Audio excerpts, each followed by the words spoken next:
ఈ సోడాలు అమ్ముతూ ఉండేటువంటి వాడిని. తర్వాత దేవుడు ఆశీర్వదించి ఒక కూల్ డ్రింక్ షాప్ పెట్టుకోవడానికి దేవుడు సహాయం చేశాడు. కూల్ డ్రింక్ షాప్ పెట్టుకొని ఎక్కువ మంది కాలేజీ పిల్లలు మా షాప్లోనే ఉండేవాళ్ళు.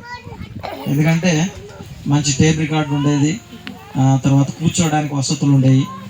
అప్పట్లో సినిమా పాటలు కూల్ డ్రింక్ షాప్లో కొత్త సినిమాలు రిలీజ్ అయితే ఆ క్యాసెట్ వాళ్ళే కొనుక్కొచ్చి ఇచ్చేవాళ్ళు, మా దగ్గర ఉన్న టేప్ రికార్డులో ప్లే చేసేవాడిని.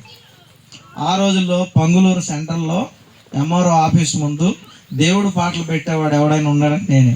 ఫస్ట్ వచ్చి దేవుడు పాటలు పెట్టిన తర్వాత మిగతా పాటలు ఇక వాళ్ళు ఇస్తారు కదా, వాళ్ళ క్యాసెట్లు ఇవి పెట్టేది. ఒక పక్క ఫస్ట్ దేవుడు ఉండాలి, తర్వాత మిగతాయి, అలా చేస్తూ ఉండేవాడిని. నేను చదువుతున్న సమయంలో మా నాన్నకి అనారోగ్యం ఉండటం వల్ల వీడు ఇక్కడ ఉంటే బాగుండదని చెప్పేసి హాస్టల్లో చేర్చారు. హాస్టల్కి వెళ్ళిన తర్వాత అక్కడ మా బంధువులది వీడియో షాప్ ఉండేది. అక్కడ నుండి వారానికి ఒకసారి సైకిల్ మీద పొంగులూరు వచ్చేవాడిని, పర్చూరు నుండి వచ్చి మా పాత ఇల్లు ఒకటి ఉండేది మా నాయనమ్మ. ఆ ఇంట్లో ఈ పనికిమాల సినిమాలు అన్నీ చూపిస్తూ ఉండేవాడిని. వాళ్ళు నా కోసం ఎదురు చూస్తూ ఉండేవాడు. డబ్బులకేమి ఫస్ట్ నుంచి పుట్టినప్పటి నుంచి డబ్బులకైతే కొదవలేదు.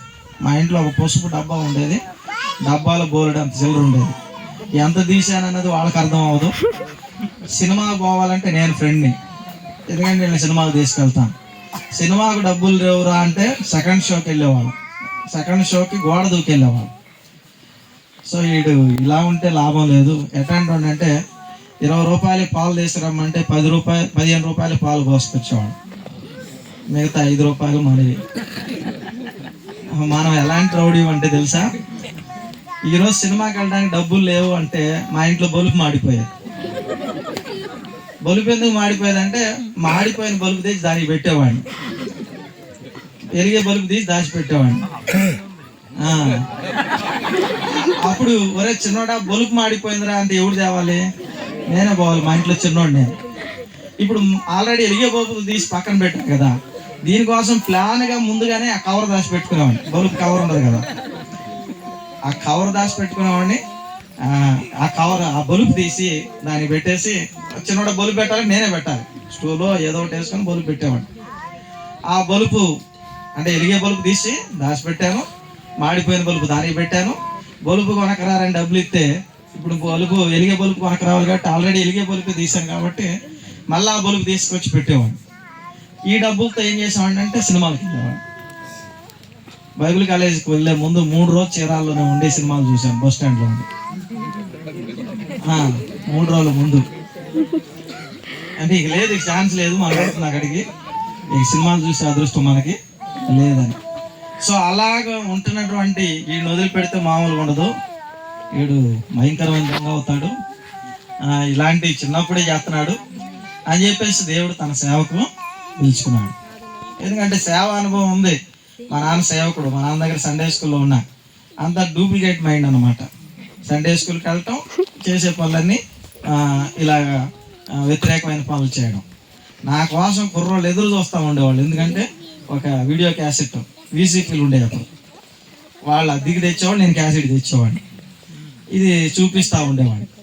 అందుకు నేను ఛాలెంజ్గా తీసుకొని దేవుని నమ్ముకున్న తర్వాత కరుణామయుడు సినిమా ఊరు వేయాల్సిన దానికి కారణం అదే. పనికిమాల సినిమాలు చూపించడానికి అంత ఆరాటపడ్డా నేను ఊరూరికి వెళ్ళి కరుణామయుడు సినిమా చూపించాలని ఎంతమంది హేళన చేసిన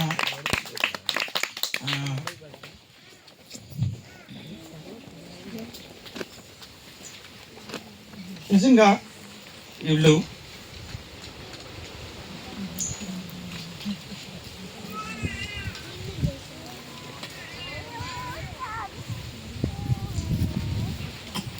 నాకు అసలు రెస్పెక్ట్ ఉండేది కాదు కాలేజీలో.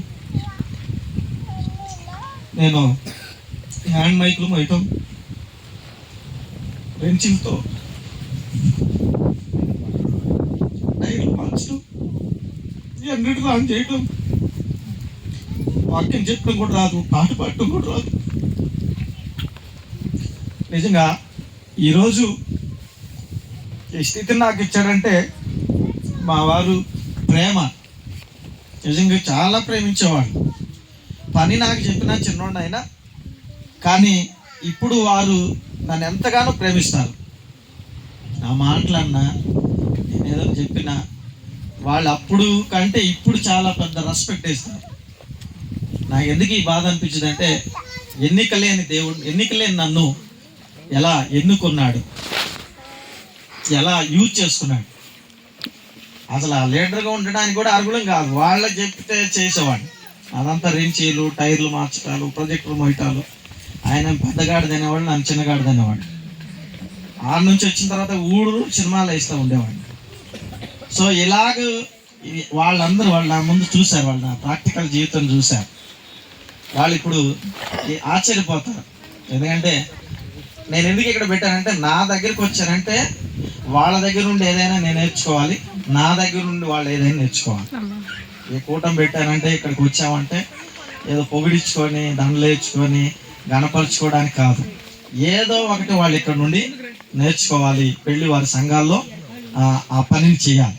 అందుకు ఈ ఎన్నికలైనటువంటి నన్ను 5 ఏరియాలకి నాయకులుగా, మరి అనేక మంది సేవకులు నడిపించడానికి, ఒక సోడాలు చిన్న కేసులు అమ్మేటువంటి నన్ను ఒక కూల్ డ్రింక్ షాప్కి ఓనర్గా, ఆ తర్వాత సేవలో ఒక చిన్న ఎన్నికలేని బైబిల్ కాలేజీలో ఏమాత్రం గౌరవం లేని నాకు ఇప్పుడు ఒక హై పొజిషన్ దేవుడు ఒక ఫాదర్గా మాకు ఇవ్వడం, ఇదంతా దేవుడు మీకు ఎందుకు చేస్తా అంటే, ఒకప్పుడు మనం కూడా ఎన్నికలేని వాళ్ళంగా ఉండొచ్చు, ఖచ్చితంగా ఒకరోజు దేవుడు ఉన్నతమైనటువంటి స్థానాన్ని మనకి ఇస్తాడు. హల్లెలూయా. నా ఉద్దేశం ఒక సంఘం కాదు, మా మెట్రోపాలిటన్ గారు చెప్పేవాడు, ఒక 5 సంఘాలు కట్టాలి. అయితే నేను కరోనా నుండి బ్రతికించిన తర్వాత తోమా గారు చేసిన సేవల గురించి చదివిన తర్వాత ఇప్పుడు నేను 7 సంఘాలు కట్టాలి. హల్లెలూయా. 4 సంఘాలు ఫుల్ఫిల్ అయ్యాయి, ఇంకా 3 ప్లేస్లకు నేను వెళ్ళి సంఘాలను కట్టాలి. వ్యతిరేకతలు చాలా ఉన్నాయి, ఆటంకాలు చాలా ఉన్నాయి, నో ప్రాబ్లం. దేవుని కోసం 7 సంఘాలు కట్టాలి, ఇది నా ఆరాటం. సో నన్ను ఏ విధంగా దేవుడు ఒక స్థితిలో నుండి దేవుడు ఆశీర్వదించాడో, మీలో ప్రతి ఒక్కరిని కూడా దేవుడు ఆశీర్వదిస్తాడు. హల్లెలూయా. చెప్పండి హల్లెలూయా.